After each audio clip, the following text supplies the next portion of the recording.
한국이 아무리 보안을 강화했다 하더라도 여전히 호구야. 그냥 한국 여행 가서 쉰다고 생각하고 이 일을 잘 처리하고 오라고. 이번 일을 잘 성사시킨다면 자네는 중국에서 최고의 지위를 누리는 한 명이 될 걸세. 직장 상사로 보이는 사람이 지시를 내리고 있는데요. 도대체 무슨 일이 벌어지고 있는 걸까요? 지금 이 사연 바로 시작하겠습니다. 안녕하세요. 저는 30대 중반 리우 첸이라고 합니다. 오늘 이 이야기는 솔직히 공유가 되면 제 신변에 문제가 생길 수도 있기 때문에 많이 고민했는데 공유하기로 결심한 이유는 제 인생에서 가장 중요한 결정 중 하나를 내리게 된 계기를 여러분과 나누고 싶었기 때문입니다. 저는 중국 칭화대학을 졸업한 36살의 기술 전문가로 중국 정부의 산업 스파이 임무를 맡고 한국에 오게 된 사람이에요. 제 이야기는 단순한 개인적인 경험을 넘어 국가 간 기술 경쟁의 중심에 있던 한 사람으로서의 기록이기도 합니다. 저는 칭화대학에 입학하기 전 중국에서 매우 우수한 성적으로 고등학교를 졸업했습니다. 중국의 미래를 이끌어갈 기술 인재로서 저는 정부의 지원을 받으며 칭화대학에 입학하게 되었죠. 칭화대학은 중국 내에서도 엘리트 중의 엘리트만이 다닐 수 있는 곳입니다. 이 학교는 중국의 MIT로 불리며 최고의 기술과 공학 교육을 제공하죠. 그곳에서 저는 전자공학과 사이버 보안을 전공하며 정부의 기대에 부응하기 위해 노력했습니다. 졸업 후에는 중국의 첨단 기술 프로젝트에 참여하며 빠르게 두각을 나타냈습니다. 그러나 제가 주목받은 이유는 단순히 기술적 역량 때문만은 아니었어요. 해킹 기술과 네트워크 보안 능력에서 탁월한 성과를 보이며 정부에 더 큰 임무를 맡게 된 것입니다. 제가 한국으로 오게 된 배경에는 중국의 기술적 격차가 자리 잡고 있습니다. 중국은 빠르게 성장하고 있지만 특히 반도체와 5G 같은 핵심 기술에서는 여전히 외국 기술에 의존하고 있었어요. 그 예로 TSMC는 현재 3나노 공정을 성공적으로 운영 중이며 이는 중국이 따라가기엔 아직 큰 차이가 있었습니다. TSMC는 세계 반도체 시장에서 50% 이상의 점유율을 차지하고 있으며 한국의 삼성전자와 함께 최첨단 반도체 기술을 선도하고 있죠. 중국은 이러한 기술력에 도달하기 위해 자국 내 연구와 개발에 투자를 늘리고 있지만 자체적으로 첨단 기술을 확보하는 데에는 한계가 있었습니다. 이러한 상황에서 중국 정부는 저와 같은 엘리트를 파견해 외국의 기술을 확보하려는 산업 스파이 전략을 세우게 되었습니다. 그 중에서도 한국이 가장 큰 목표였습니다. 삼성전자와 SK하이닉스가 있는 한국은 전 세계 메모리 반도체 시장의 72%를 점유하고 있고 특히 5나노 이하 공정에서 독보적인 기술력을 보유하고 있었기 때문이죠.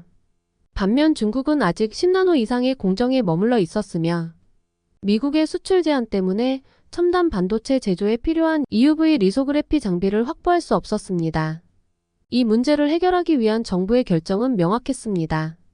저는 한국에 파견되어 이 기술들을 확보하는 임무를 받았죠. 이 임무를 위해 저는 중국 내에서 철저한 훈련을 받았습니다. 해킹 기술은 물론이고 비즈니스 매너, 한국 기업 문화를 익히기 위해 특수훈련을 받았죠. 한국에서는 단순한 기술 탈취가 아니라 비즈니스 환경에서 자연스럽게 녹아들어 신뢰를 얻는 것이 중요했습니다.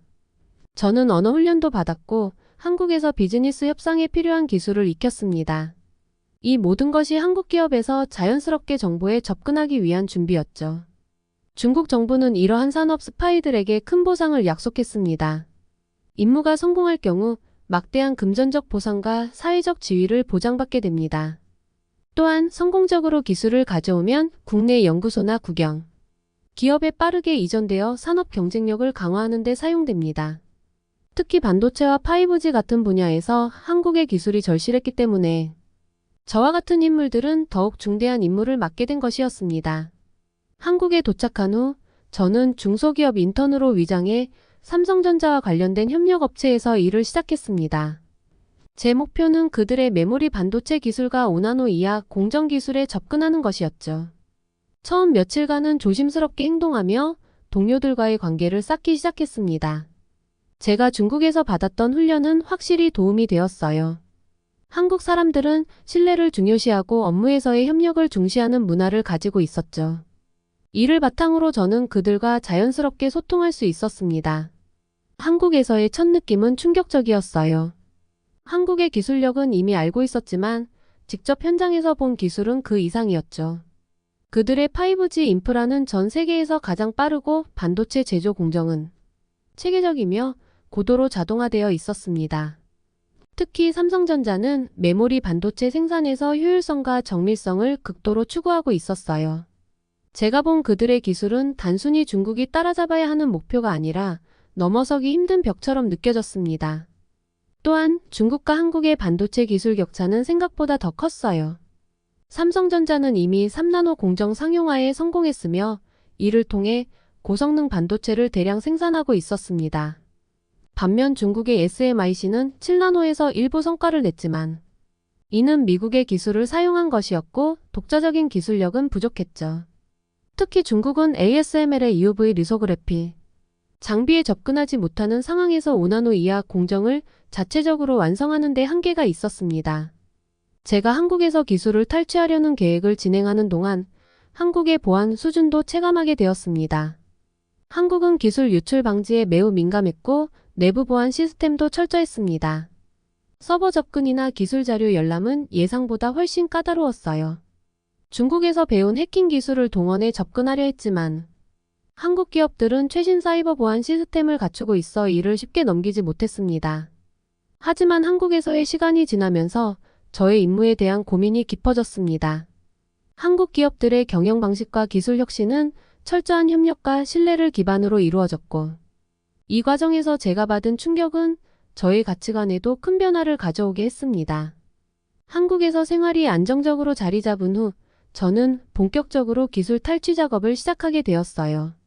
처음으로 접했던 것은 삼성전자의 최첨단 반도체 기술이었습니다.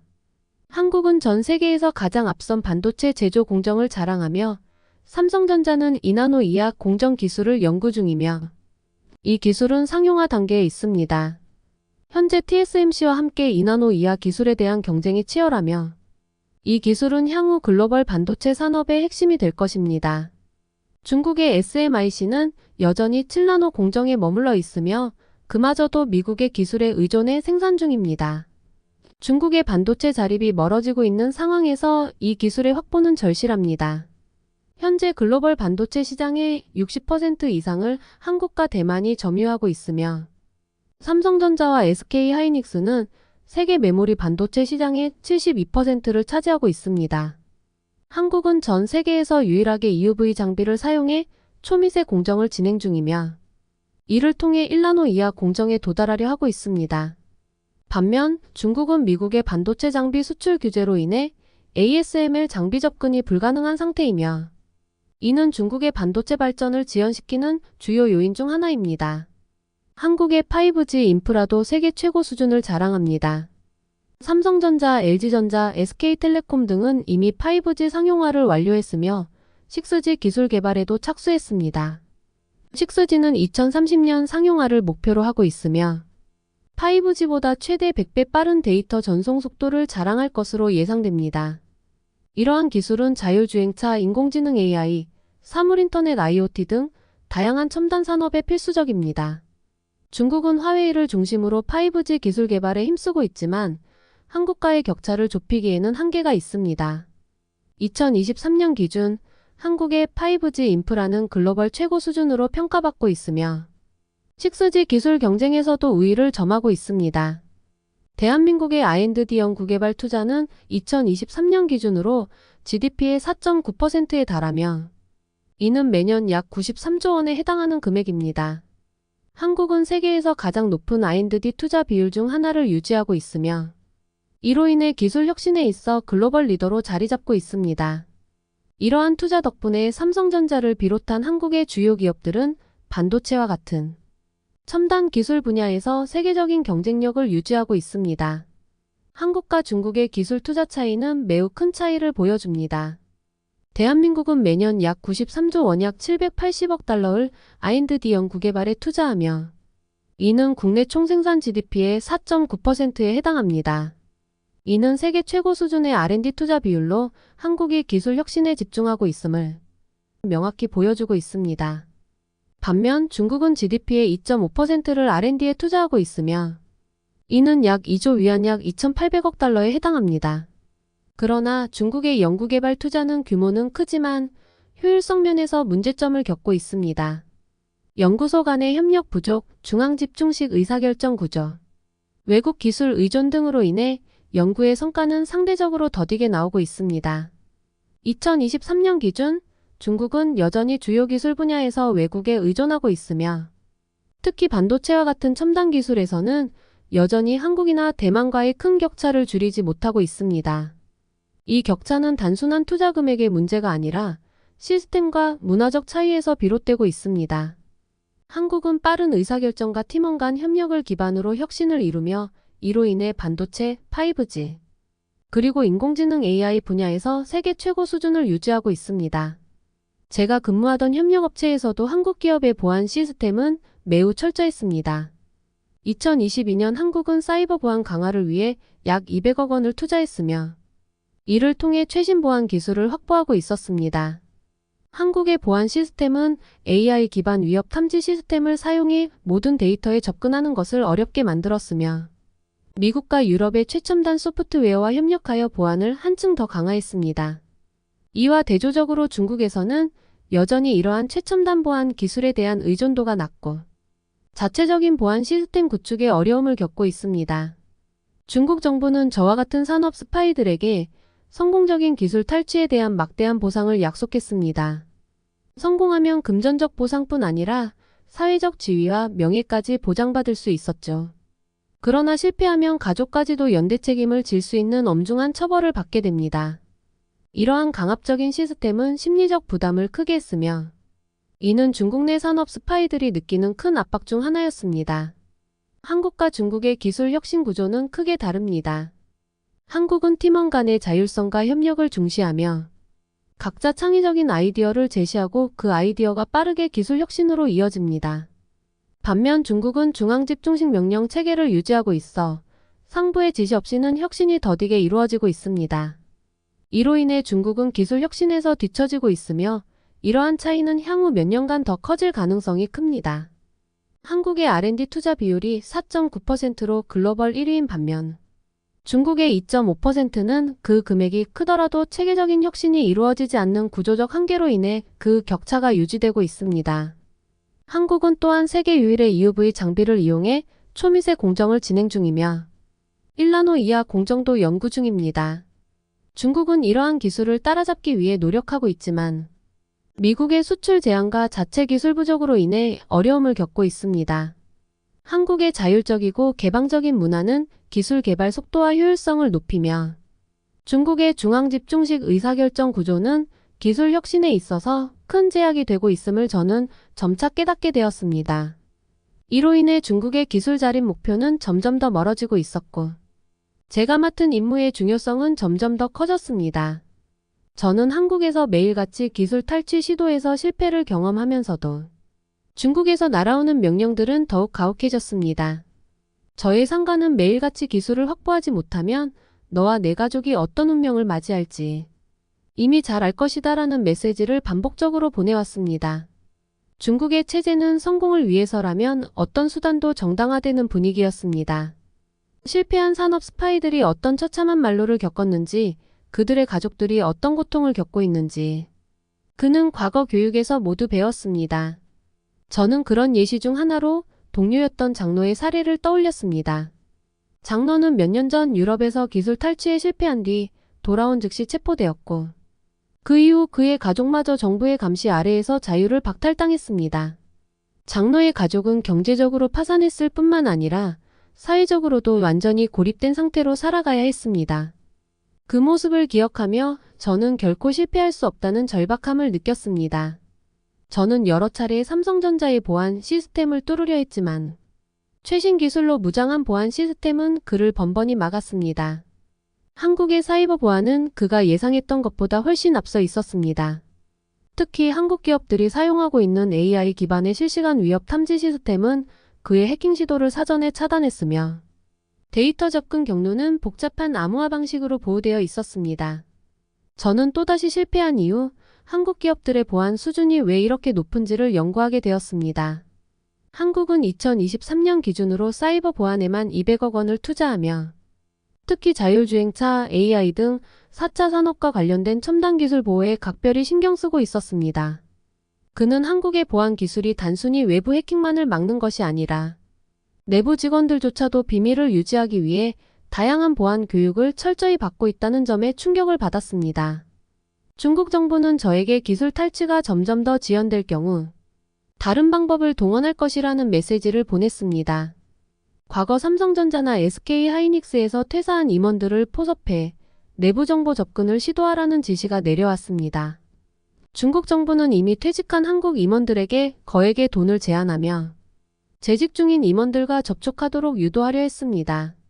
이로 인해 한국 내부에서도 반응이 조심스러워졌고 저는 이 새로운 계획이 성공할 가능성이 있다는 희망을 품게 되었습니다. 하지만 이미 여러 차례의 시도가 실패로 돌아간 저에게 이러한 추가적인 시도는 마지막 희망이자 큰 부담이기도 했습니다. 저는 내부적으로 제 임무에 대한 죄책감이 커졌습니다. 한국에서 느낀 기술과 시스템의 차이는 단순한 경제적 차이뿐만 아니라 인간적이고 개방적인 협력 시스템에서 비롯된 것이었습니다. 하지만 저는 더 이상 중국으로 돌아갈 길이 없다는 것을 잘 알고 있었습니다. 만약 이 임무에서 실패한다면 저는 저의 가족마저도 무자비한 처벌을 받게 될 것이라는 두려움이 올감했습니다. 저는 한국에서 기술 탈취를 시도하면서 매번 좌절을 경험하고 있었습니다. 한국 기업들의 보안 체계는 저의 예상보다 훨씬 더 견고하게 설계되어 있었습니다. 특히 삼성전자와 같은 대기업들은 EUV 장비를 활용한 최첨단 반도체 제조 공정을 보호하기 위해 다단계 보안 시스템을 도입하고 있었습니다. 이는 다중 인증과 공개, 키 기반 구조를 포함한 보안 체계로 외부 해킹 시도를 차단하는 데 효과적이었습니다. 저는 한국의 보안 체계가 단순한 방화벽이나 바이러스 방지, 소프트웨어만을 사용하는 것이 아니라 네트워크 침입 탐지 시스템 IDS, 과침입 방지, 시스템 IPS로 무장되어 있다는 사실을 깨닫게 되었습니다. 이러한 시스템은 네트워크 내에서 발생하는 이상 징후를 실시간으로 감지하고 외부의 공격이 있을 때 즉각적으로 대응할 수 있었습니다. 특히 한국의 대기업들은 제로 트러스트 보안 모델을 적극 도입하여 네트워크 내의 모든 사용자를 끊임없이 검증하고 신뢰할 수 있는 연결만을 허용하는 방식으로 보안성을 극대화하고 있었습니다. 이는 기존의 보안 모델과 달리 네트워크 내외부를 구분하지 않고 모든 접속 요청을 철저히 검토하는 방식이었기 때문에 저와 같은 해커에게는 더욱 어려운 환경을 조성했습니다. 한국의 엔드포인트 보안 시스템 EDR도 그를 괴롭혔습니다. EDR은 개별 기기에서 발생하는 모든 활동을 모니터링하고 비정상적인 행동이 감지될 경우 이를 즉각적으로 차단하는 기능을 갖추고 있습니다. 이 기술 덕분에 제가 어떤 디바이스를 통해서든 정보를 빼내려는 시도는 모두 무의로 돌아갔습니다. 더욱이 한국의 보안 시스템은 AI 기반 보안 분석을 적극 활용하고 있었습니다.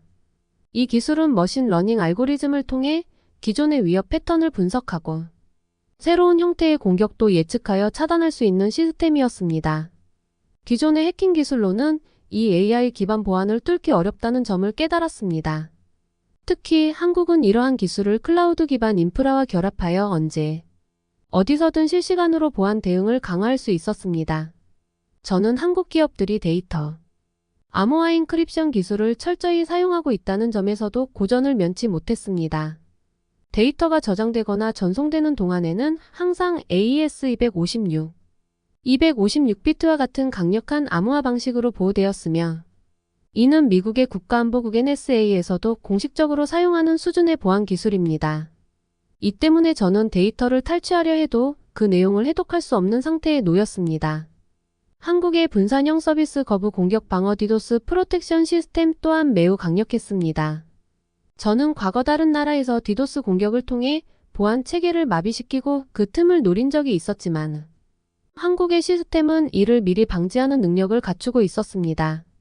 한국의 대기업들은 디도스 공격이 발생하기 전에 트래픽 패턴을 분석하여 비정상적인 네트워크 흐름을 사전에 차단하는 방식으로 대응하고 있었습니다. 저는 한국의 보안 시스템이 철저히 구비되어 있다는 사실을 깨달으며 절망감에 빠졌습니다. 그러나 저의 임무를 포기할 수 없었고 중국의 압박이 계속되어 심리적 갈등이 점점 커져갔습니다. 저는 한국에서 지내면서 점점 더 자신이 감당해야 할 현실과 마주하게 되었습니다. 기술 탈취의 실패가 거듭되면서 저는 점점 내가 속해 있는 중국의 문제와 한국의 발전 사이의 차이를 실감하게 되었습니다. 상관들은 실패를 용납하지 않았고 매일같이 추가적인 압박을 가해왔습니다. 기술을 확보하지 못하면 내 가족이 어떤 운명을 맞이할지 이미 알 것이다라는 그들의 메시지는 저를 잠식해 갔습니다. 그러나 한국에서 만난 철저한 보안, 체계와 더불어 경제적 안정성, 기술적인 우위, 그리고 자율과 창의성을 중시하는 문화는 제게 강렬한 인상을 남겼습니다. 중국의 현실은 제가 속해 있던 이상과 너무 달랐습니다. 부동산 위기는 더 이상 숨길 수 없는 수준으로 커졌고 2023년 기준 부동산 가격의 급락은 중국 내 수백만 명의 중산층을 위태롭게 했습니다. 부동산 업계의 대표 기업들이 줄줄이 파산하며 경제 전반에 큰 타격을 주었고 청년 실업률은 무려 21.3%에 달해 젊은 세대는 절망적인 현실에 직면해 있었습니다. 이와 함께 지방정부의 부채는 10조 달러에 이르렀고 이는 중국 경제의 불안정성을 한층 더 부각시켰습니다. 경제가 빠르게 성장하는 한국과 비교했을 때 중국은 기술적 진보와 경제 발전에서 크게 뒤처지고 있었습니다. 반면 한국은 안정적인 경제와 빠른 기술 발전을 통해 글로벌 시장에서 두각을 나타내고 있었습니다. 한국의 R&D 연구개발 투자는 매년 약 93조 원에 달하며 이는 GDP의 4.9%에 해당하는 금액입니다. 이 막대한 투자 덕분에 한국은 반도체, 자율주행차, 인공지능 AI 분야에서 세계적인 기술 리더로 자리매김했습니다. 더 나아가 한국은 자율성과 창의성을 기반으로 협력하여 기술 혁신을 이루는 문화를 유지하고 있었습니다. 나는 이러한 한국의 발전과 시스템이 단순히 기술적인 문제를 넘어서 사회 전반의 성장을 이끌어냈다는 사실을 체감하게 되었습니다. 하지만 내가 가장 두려워했던 것은 기술 탈취에 실패했을 때 중국으로 돌아가야 하는 일이었습니다. 중국 정부는 실패한 스파이에게 잔인했고 그들의 가족들에게까지 연대 책임을 지웠습니다. 기술 탈취를 시도한 뒤 실패한 이들은 사회에서 매장당하거나 가족들까지 감시와 처벌을 받았습니다. 내가 실패할 경우 내 가족도 자유를 잃고 고통 속에 살아야 할 것이었습니다. 이런 생각에 매일 밤 잠을 이루지 못했습니다. 한국에서 나는 비로소 자유와 자율성을 경험했습니다. 사람들은 나를 감시하거나 통제하지 않았고 내가 가진 능력을 존중하며 그 가치를 인정해 주었습니다. 이러한 경험을 하면서 나는 점점 기술 탈취의 임무를 포기해야겠다는 결심을 굳혀갔습니다. 한국에서의 삶은 내가 바랐던 자유로운 삶의 시작일 수 있었습니다. 결국 나는 기술 탈취를 포기하기로 했습니다. 가족을 지키고 더 나은 미래를 위해 나는 한국에서 새로운 삶을 시작하겠다는 결심을 내렸습니다. 고국으로 돌아가면 내 인생은 끝날 것이 분명했지만 한국에서 나는 새로운 기회를 잡을 수 있을 것이라는 희망을 가지게 되었습니다. 한국의 기술적 우위를 인정하고 나는 이곳에서 새로운 꿈을 꾸기 시작했습니다. 내 결심은 나를 자유롭게 했고 더 이상 중국 정부의 명령에 종속되지 않고 내 길을 걸어갈 수 있다는 해방감을 느끼게 했습니다.